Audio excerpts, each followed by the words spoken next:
নতুন বই এখনো আসেনি, মাত্র 3 দিন হলো, তো সামনে 1 সপ্তাহ পর আর কি হচ্ছে নতুন বইগুলো আসা শুরু করবে আর কি। আর বিগত সালে যে প্রকাশিত বইগুলো আপাতত চলছে, অনুবাদ রয়েছে, উপন্যাস রয়েছে, ছড়া, ছোটদের জন্য গল্প রয়েছে, নাটক, কবিতার বই রয়েছে, রম্য রচনা রয়েছে, প্রবন্ধ রয়েছে। এটা সবাই বিআরটিসি বাস ভাবতেছে, কিন্তু আসলে এটা বিআরটিসি বাস না বা অন্য কোনো বাস না, এটা হচ্ছে বিশ্ব সাহিত্য কেন্দ্রের হচ্ছে উদ্যোগে সৃষ্টি করা একটি ভ্রাম্যমাণ লাইব্রেরি। ঠিক আছে, ভ্রাম্যমাণ লাইব্রেরিটা হচ্ছে কি আমাদের দেশের 64টি জেলা রয়েছে, গ্রামের প্রান্তিক পর্যায়ে হচ্ছে শিশু কিশোররা কি করে যে বাসায় বই নিয়ে গিয়ে পড়ার সুযোগ পায় না, মানে সেরকম উন্নত মানের লাইব্রেরি না থাকার কারণে বই পড়তে পারে না বাসায় গিয়ে।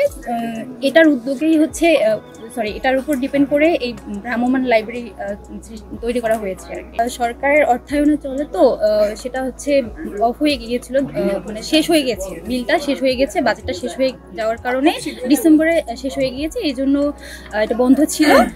এটা কার্যক্রম চলছে, শীঘ্রই আবার 1.5-2 মাসের মধ্যে আবার চালু হয়ে যাবে। কয়েকটি লিস্ট আসছে, সেটা আমি বলছি যে কনফুসিয়াসের কথোপকথন আসবে, অনুবাদ যেগুলো, তারপর প্রাচীন চীনা দর্শন আসবে, the importance of beings earnest আসবে, দ্য ট্রাভেলস আসবে, টু দ্য লাইট হাউস আসবে, নারীর শৃঙ্খলা আসবে, ধ্যান আসবে, পৃথিবীর ভবিষ্যৎ আসবে, a tale of two cities আসবে, শ্রেষ্ঠ বক্তৃতা আসবে, ও মার্কস টুলিয়াস সিসেরো বক্তৃতা, আর প্রাইড অ্যান্ড প্রেজুডিসি আসবে।